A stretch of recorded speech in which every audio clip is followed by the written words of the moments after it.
over his shoulder through the misty mist of the past to a sunny Sunday morning 43 years ago. Today, in the land far, far away, working from speech number 37 in the Did This Really Happen speech manual. Let's welcome DPM Jordan Camenker.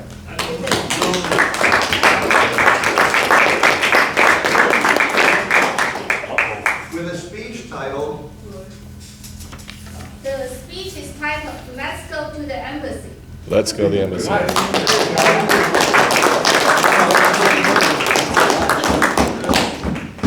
Tough crowd.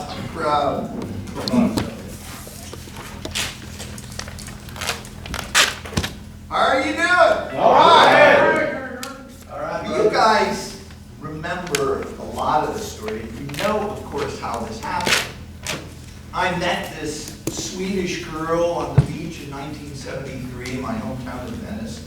I told her, "You're the Swedish girl I ever met." And I said, someday I will come visit you in Italy. And way piled upon way, and it wasn't until 1979. And I hitchhiked up to Minnesota, as I did every summer. I worked on the Great Lakes. I'm accumulating this fortune. And I mail her, and she says, "Oh, yes, come. And then the night before, I get a telegram, "Don't come into Malmo, come to Spain. I'll be at this address." But I had a 6-week E-rail pass. No problem. I show up in Malmo, in Spain, just south of Barcelona. She meets me at the train, and of course, she says, "Yeah, there's something I should tell you." Sure, Brigitte, what is it? "You see the condo over there?" "Yeah. I am living there with my boyfriend Leonard." Oh, no. "Well, why didn't you tell me? You said you would not have come." Got that right. So after 3 days, by the way, I couldn't even sleep on the floor in the living room in the condo because Leonard didn't feel comfortable about it. So I slept in some kind of outdoor area one night in the unfinished condo. And on the morning of the 4th day, I said, I'm just going to go see the world.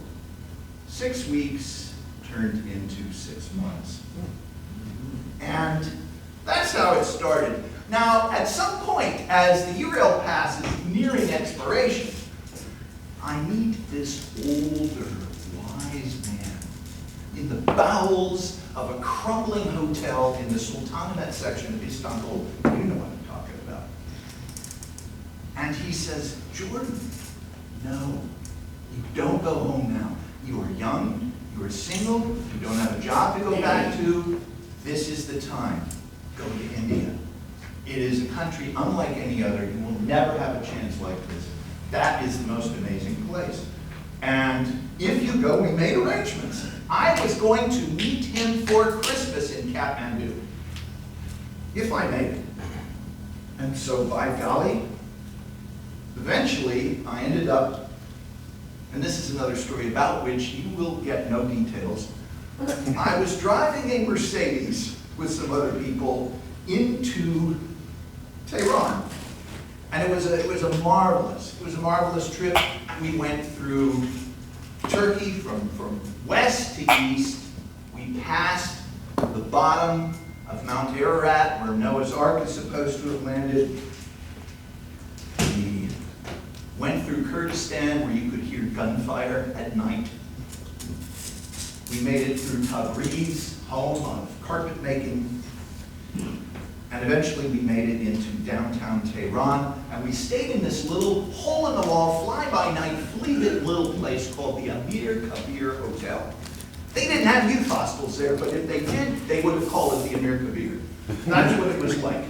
And people from all over Western Europe were traveling to India across the old spice routes, and they would leave little notes about what they'd seen in the morning. And there were two notes on the bulletin board in the Amir Kabir by the lunchroom or the cafeteria in English. "Beware a man named Raj Wali. He will go look for Western-looking youth near the embassy area." The embassies were generally together. He will tell you that he's going to help you get a visa. He'll expedite it. And what he really wants to do is to steal your passport. You will notice him most by a noticeable limp. And underneath, like dated 6 months later, somebody from Finland goes, we met this guy. We met this guy. We knew who it was because of the note above. But he took us out to lunch. We got free food. So I had heard that there were some serious dietary issues, something going on in India from people traveling back and forth. And I wanted to know, maybe, do I need to get more inoculations? I got some shots and stuff when I was in Istanbul.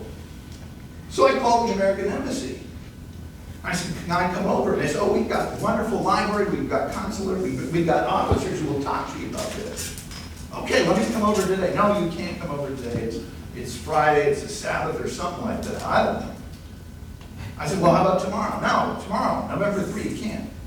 How about Sunday? Sunday, a business day, come on down. And I made an appointment. Now we're going to call her Sam and Sue. Well, Sue, who is actually a gal from California, not going to use her real name because even after all these years. And there was Sam from Canada. And I said, you guys come with me. And we're all walking. And all of a sudden, you are trying to get visa, yes? This is great. The guy was absolutely spellbinding. He was fascinating. And I'm engaging in this conversation. He says he used to be an officer in the Iranian Navy. And my friends are going, you idiot. Get the hell. It's him. Like, he's taking us to lunch. Chinese food. Think about it. Chinese food in Tehran. You can't pass that up. So I went. And my friends are cursing me, but we'll go tomorrow. While we are in the restaurant, somebody comes in and I guess talking in Farsi. Let him say, you know, like the guy on Go Go Gophers. And it's not good for you. They have just captured everybody in embassy. Probably shoot them all tomorrow. Oh my gosh. He takes me back to the King's Carpet Shop right off of Ferdozi Avenue. I can make a call to my mom in Sarasota. She gets the end. It's breaking over the TV and she goes, now you listen to me, young man. You get me there and help. Right now we've had enough of this foolishness, Mom. The airports are closed. It's like, I allowed my facial hair to grow. Tasha's going to show you the picture.